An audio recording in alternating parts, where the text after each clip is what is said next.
Hello guys! Yun. So, for this video, share ko naman sa inyo yung nabili kong alkansya kay Bebe. So, dati, kasi tinuturuan na namin siya mag-ipon-ipon. Alam niyo na kung ano yung pera. Ayan. So, dati, ito yung ginagamit niya.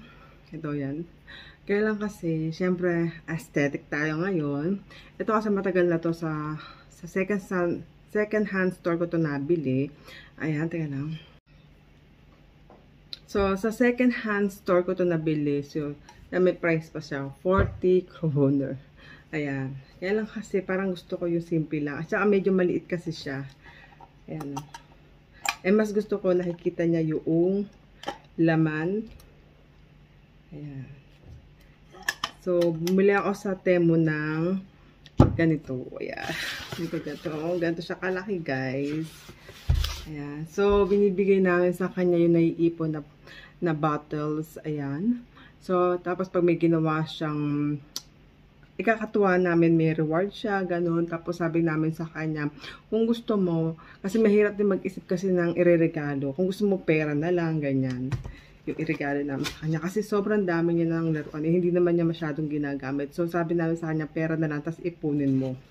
So, ito guys yung nabili ko. Actually, na-open niya na to para makita niyo lang. Ayan. So, may sarili siyang key na kasama. Lagyan ko na nga ng pangalan eh. Ayan. Tapos, ito guys. So, ayan. Transparent siya. Ah, meron pa itong isang plastic. Kaya lang tinanggal na nga. Na-open na kasi ni Bebe to. Ayan. So, ganito yung itsura niya.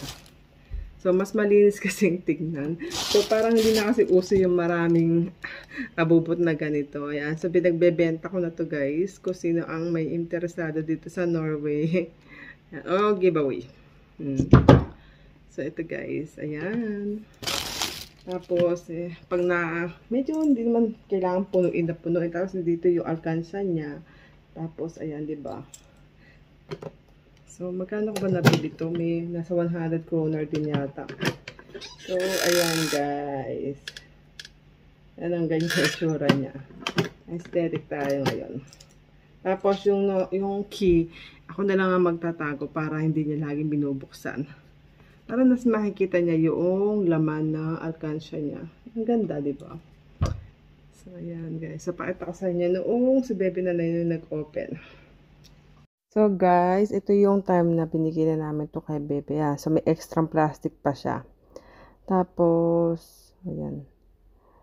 Pag na-open, pag napuno na, ayan. Pero plano namin ipag-open ng account si Bebe. Kasi lagi niya na minimension gusto niya magkaroon ng sasakyan na maganda. Sabi ko mag-ipon ka. So, meron naman na siya mga naipong pera. Yung iba, bigay ng mga katrabaho ko. Yung ibang katrabaho ko, ka-close ko talaga. Yung iba naman sa friend ko. Ayan.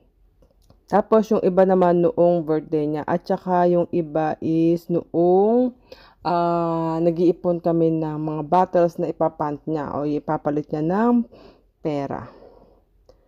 So, kahit pa paano naman, tinuturuan na namin siyang mag-ipon ng pera na para malaman niya kung gaano ka-importante yung pera at kung gaano kamahal ang mga bilihin. Halimbawa, may gusto siyang bilhin, ganyan, hindi enough yung pera mo, ganito, ganyan.